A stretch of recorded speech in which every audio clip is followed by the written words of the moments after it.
Have you ever wondered why a bank will approve you for a mortgage that secretly leaves you completely broke? I mean, it's a question that stops a lot of us right in our tracks. Hello everyone, I'm Taylor Reed and welcome to Dollar Playbook. In today's explainer, we're going to dive straight into the housing data and unpack a financial trap that honestly catches some of the absolute most responsible people out there. When you really look at the numbers, you start to realize something pretty crazy. The bank? They simply do not calculate if you're going to be able to retire comfortably in 30 years. They aren't looking at whether you have enough money left over for groceries or, a family vacation. They care about exactly one thing. Are you going to make that monthly mortgage payment? So today, let's run the real math on homeownership and look at the actual concrete numbers we need to be running before ever signing on the dotted line. Here is our roadmap for today's explainer. First, we're looking at the bank's hidden agenda. Second, the outdated rulebooks. Third, real buyers, real math. And finally, number 4, the wealth building margin. All right, let's jump right into part 1, the bank's hidden agenda. We'll see exactly what exists beyond that initial approval. When a lender hands you an approval number based on your debt-to-income ratio, man, it feels like a total victory. But it leaves this massive blind spot. There are really 5 invisible housing costs missing from all the excitement of house hunting. First up is private mortgage insurance, or PMI. Second, they've got property taxes. These are recalculated annually, and while they nationally sit around 1.1% of your home's value, they can easily climb to 2% in some states. Third is homeowners insurance, which can run you anywhere between $1,200 and $2,000 a year. Fourth is annual repairs. A pretty safe rule of thumb here is that your house will cost you about 1% of its total value in maintenance every single year, because let's face it, your water heater definitely has a 6 cents for when your bank account is empty.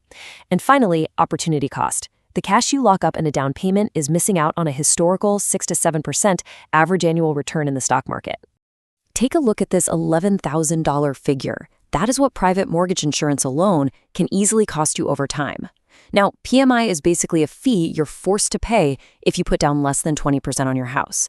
It typically runs between 0.5 and 1.5% of your loan amount per year. And here's the kicker, it builds absolutely zero equity for you. None. It's a fee you pay strictly to protect the lender in case you default. And it can literally siphon $11,000 straight out of your pocket before you even reach 20% equity in your home. Moving right along to part 2, the outdated rulebooks and why we're still using old math in 2026. Because banks completely ignore those hidden costs we just talked about, we've historically relied on 2 traditional rules of thumb to protect ourselves. First, there's the 28-36 rule. This basically says your total housing payment shouldn't exceed 28% of your gross income, and your total debt shouldn't exceed 36%. Then there's the 30-33 rule. This one suggests spending 30% of your income on housing, having 30% of the home's value saved up in cash, so that's 20% for a down payment plus a 10% emergency buffer, and capping the home price at 3 times your annual income. Look, both rules were built with really good intentions, right? They're meant to ensure you actually have a financial life after paying the mortgage. But here is the stark reality. With a national median home price sitting over $400,000 and mortgage rates around 6.4% today, following these rules perfectly is, it's nearly impossible. Which brings us to part 3, real buyers, real math. Let's see how totally normal people get trapped by this math. Let's look at 3 everyday buyers to see exactly how this plays out in the real world. Try to find the persona that closest matches your own life stage. So first we have Ryan. He's making $60,000 a year, and he bought a $250,000 home with 10% down. Next is Maya, earning $100,000, who bought a $400,000 home with 20% down. And finally, we have Derek, earning $175,000, who bought a $500,000 home, also with 20% down. Starting with Ryan. So Ryan really wanted to buy a home, but even a modest, below-median house still cost him $250,000. He put 10% down. But once you actually add up his principal, interest at 6.4%, property taxes, insurance, and that pesky PMI we talked about earlier, his all-in housing cost is nearly $1,915 a month. That pushes his housing cost to 38% of his gross income. That is way above the classic 28% rule. After taxes and housing, Ryan is left with just $2,000 a month. And that has to cover food, utilities, student loans, gas, the whole shebang. There is zero money left over for investing. He's literally just one broken furnace away from a total financial crisis. Now, take Maya, for example. On paper, she seemed perfectly secure. Maya makes $100,000 and successfully put 20% down on a $400,000 home. The bank even told her she could afford up to $475,000, so she felt super responsible. But here's the catch.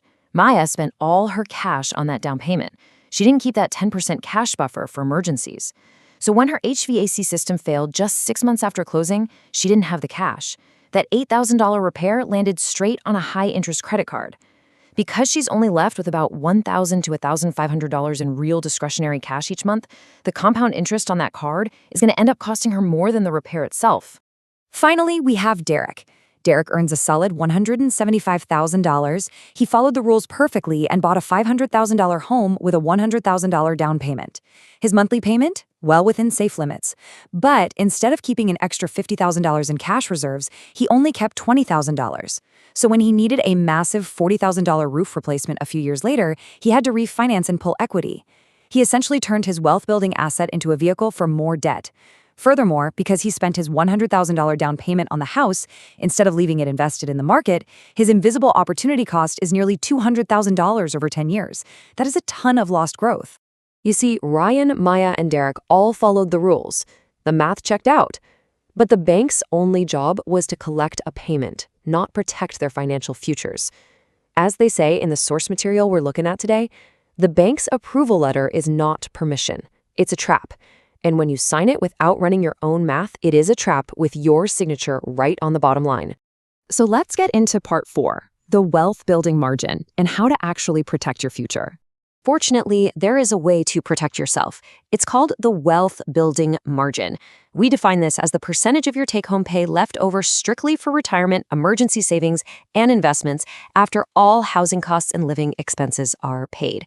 Listen, this margin is the absolute key to building a stable life and retiring on your own terms.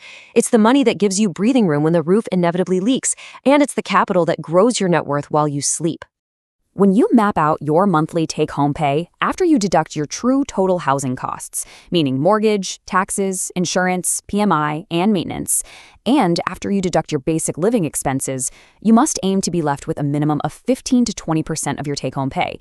That chunk needs to be carved out safely for wealth building alone, not 5%, not 10%, 15 to 20%. It's absolutely crucial. Now, if your personal math doesn't leave you with that 15 to 20% margin, well, you're going to have to make one of 3 pretty uncomfortable choices. 1, buy less house than the bank says you can afford. 2, wait and save more cash so your down payment and emergency buffer are larger. Or 3, move to a more affordable market where the numbers actually work in your favor. Look, none of these options are particularly fun. But I'll tell you what's worse, waking up in your 40s realizing the house you bought in your 30s is the exact reason you are completely financially stuck. So I want to leave you with a question to calculate for yourself tonight. What is your real wealth building margin? Seriously, pull out your bank statements, run the real math, and make sure your future self is protected. Thank you so much for joining me today.